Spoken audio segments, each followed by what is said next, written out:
मेरे हिसाब से मेल ईगो इम्पोर्टेंट है बट किस लिमिट तक? मेरे को ऐसा लगता है कि ईगो यार That it's a is the part of only you thing ना. that drives a man, भाई. To be very honest, अगर आदमी से उसकी मेल ईगो छिन गई, वो क्या है?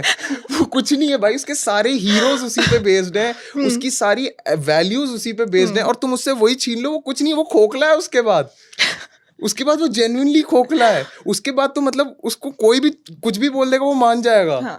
बट यार पता है प्रॉब्लम ये नहीं है कि लड़कों की मेल ईगो है, प्रॉब्लम ये है कि वो इतनी जल्दी इतनी छोटी छोटी बातों पे ट्रिगर हो जाती है ना कि लगता है कि भाई इस बंदे की मेल ईगो संभालें या फिर इसको कोई बात समझाएं. हाँ. हाँ. It is what it is. It is what it is, भाई. I mean, there is an upside and downside to it. A man needs ego to survive. नहीं तो उसका ना दिमाग भन्ना जाता है, उसके दिमाग में सायरन बजने लग जाते हैं कि फक ये क्या हो रहा है, ये क्या हो रहा है. हल्का सा नार्सिसिज्म, हल्का सा सिनिसिज्म जो होता है ना, सिनिकल आदमी, बॉर्डरलाइन स्किज़ोफ्रेनिक, पैरानॉइड, ये आपने देखा होगा. ये मतलब सारे अल्फा मेल्स में ये होता है, और वही हैं इनके हीरोज. तो it is somewhat needed in a patriarchal society to be a man. It is somewhat needed. That's how shit is. I'm not saying कि मतलब ऐसा होना चाहिए. I'm just saying कि this is a positive statement, not normative. कि this is how it is, not how it ought to be. लड़कों के बहुत डिफरेंट प्रेशर्स होते हैं, बट मेरे को लगता है कि यार वो आउटलेट उनको शायद बचपन से कभी नहीं मिला, तो अब वो इतने कंफर्टेबल हो गए हैं वो शेयर ना करने में वो वाली चीजें. बट कभी ना कभी तो वो होता होगा ना, एक इंसान जब एक मर्द ट्रिगर होता है और उसको आउटलेट चाहिए होता है, तो वो क्या करता है? I would say कि he expresses by blaming it on his girlfriend. That's true.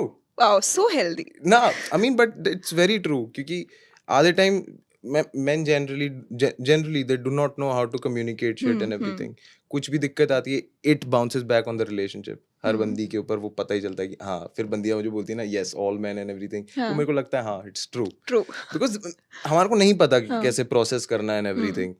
And जो मेंटल हेल्थ को लेके जो स्टिग्मा एंड एवरीथिंग मेन में बड़ा अजीब तरीके का है कि मतलब they want to go for therapy and shit like that, but उनको लगता है नहीं, नॉट इवन शर्म, उनको ऐसा लगता है नहीं भाई संभाल लेंगे, एक और हफ्ता काट लेंगे, कर लेंगे. तो वो क्या होता है? वो एक माचो फीलिंग होती है कि नहीं? Not macho.